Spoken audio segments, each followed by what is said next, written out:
줄탁동기라는 말은 본래 중국 민간에서 회자된 말인데 이것이 불교의 공안으로 승화되면서 이내 화두로서 지위를 확보하게 됩니다. 때로는 줄탁지기, 줄탁동시라고도 하고 줄여서 줄탁이라고도 합니다.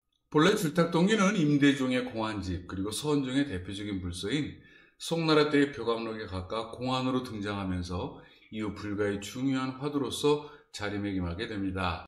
여기서 공안은 달리 화두라고도 하는데 곧 깨우침을 위한 물음의 요체로서 책으로 비유하면 이해하기 쉽게 제목이라고 취급하면 될 것 같습니다. 줄탁동기의 의문을 살펴보면 우선 알 속에서 자란 병아리는 부리로 껍질 안쪽을 쪼아 알을 깨고 세상으로 나오려고 하는데 여기서 줄은 병아리가 알 껍데기를 깨기 위해 쪼는 것을 의미합니다. 이 어미닭은 품고 있는 알 속의 병아리가 부리로 쪼는 소리를 듣고 그 또한 밖에서 알 껍데기를 쪼아 새끼가 알을 끼고 나오려는 행위를 도와주게 되는데 여기서 탁은 어미닭이 알을 쪼는 것을 의미합니다. 결국 불교에서는 줄탁을 합쳐서 알 껍데기를 쪼아 깨려는 병아리는 깨달음을 향해 앞으로 나아가는 수행자로 어미닭은 수행자에게 깨우침의 방법만을 알려주는 스승으로 비유하고 있습니다. 그런데 여기서 강조되고 있는 사실은 병아리와 어미닭이 동시에 알을 쪼기나 하지만 그렇다고 어미닭이 병아리를 세상 밖으로 나오게 하는 것은 아니고 어미닭은 다만 새끼가 알을 깨고 나오는데 작은 도움만 줄 뿐 결국 알을 깨고 나오는 것은 병아리 자신이라는 점입니다.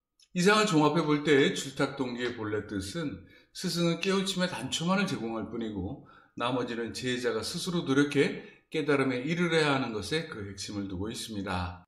아울러 여기에는 깨달음에도 다 때가 있어 깨달아야 할 때 깨닫지 못하면 헛것이라는 뜻도 올곧게 담겨 있습니다. 그런데 제가 여기서 줄탁동기라는 말을 앞세워 바로 새겨두고자 하는 것은 다름 아닌 거듭난다라는 성경의 기록에 대한 올바른 인식입니다. 예수께서 대답하여 이르시되 진실로 진실로 내게 이르노니 사람이 물과 성령으로 나지 아니하면 하나님의 나라에 들어갈 수 없느니라. 육으로 난 것은 육이요 영으로 난 것은 영이니 내가 내게 거듭나야 하겠다 하는 말을 놀랍게 여기지 말라. 하나님이 세상을 이처럼 사랑하사 독생자를 주셨으니 이는 그를 믿는 자마다 멸망하지 않고 영생을 얻게 하려 하심이라.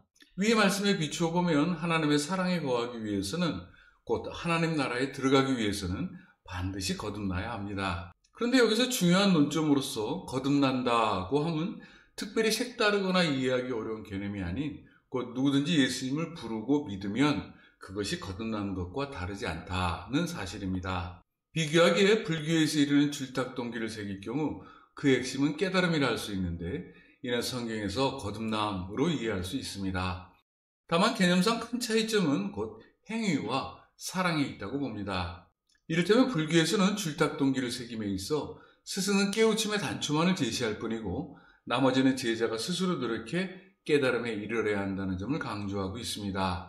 이에 반해 우리 그리스도교에서는 거듭남이라는 말씀을 통해 이것이 우리의 특별한 행위에서 비롯된 결과가 아니라 무조건적인 하나님의 특별한 사랑과 은혜에 기인하고 있음을 밝히 보이고 있습니다. 우리 주 예수 그리스도의 아버지 하나님을 찬송하리로다.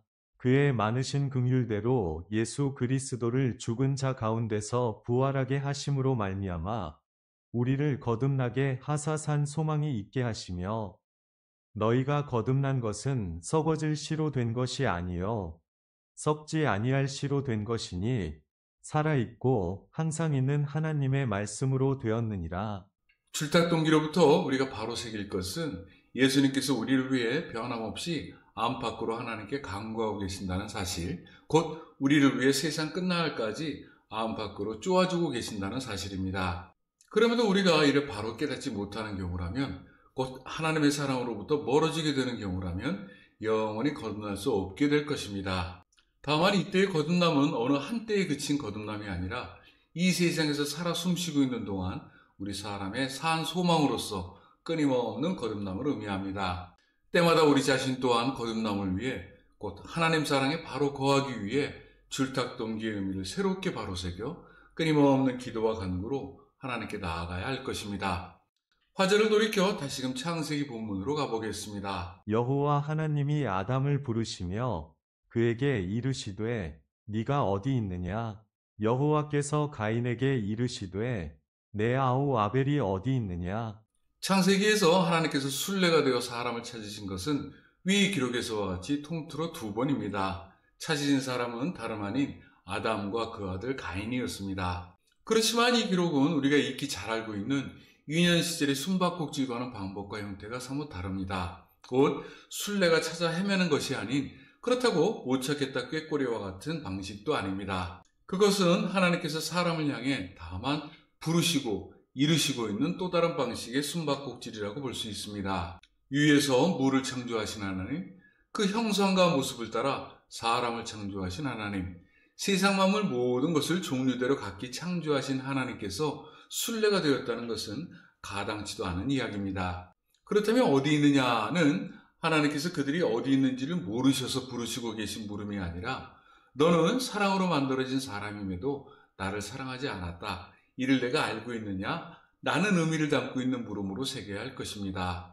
결국 사람은 하나님 앞에서 자신이 죄인 된 처지를 깨달아 언제나 바로 설 수 있어야 하고 또 하나님을 향한 사랑의 근원을 바로 깨닫고 언제나 이에 순종하는 마음을 다해야 합니다.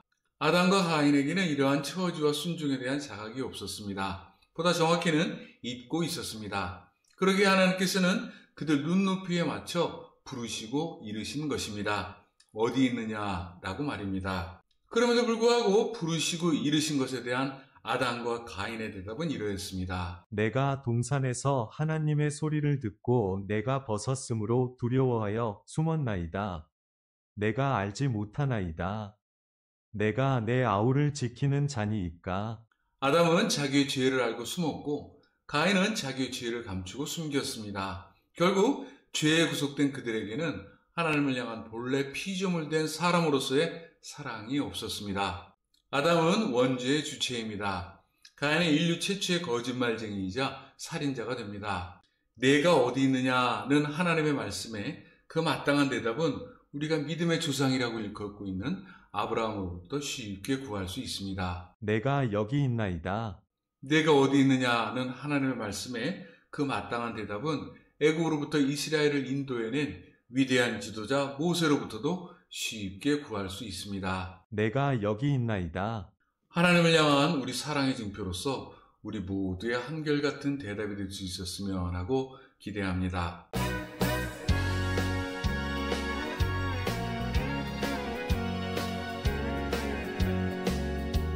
High from a mountain, from where we ascended, an angel of the Lord declared that it would be. Don't stand where weeping, for the one that you see weeping in like man is coming back for you and me. Believe he's coming back like he said. I believe that the trumpet's gonna sound so loud one day and wake the dead.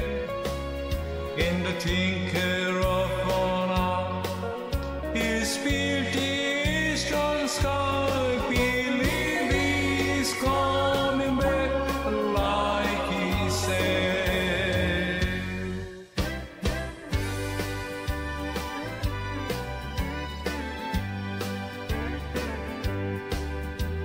Believe the time is nearing, where soon he's spewing this could be the hour, or this could be the day, when the saints from every nation will lose their gravitation in this middle of the air because of it. Believe he's coming back like he said.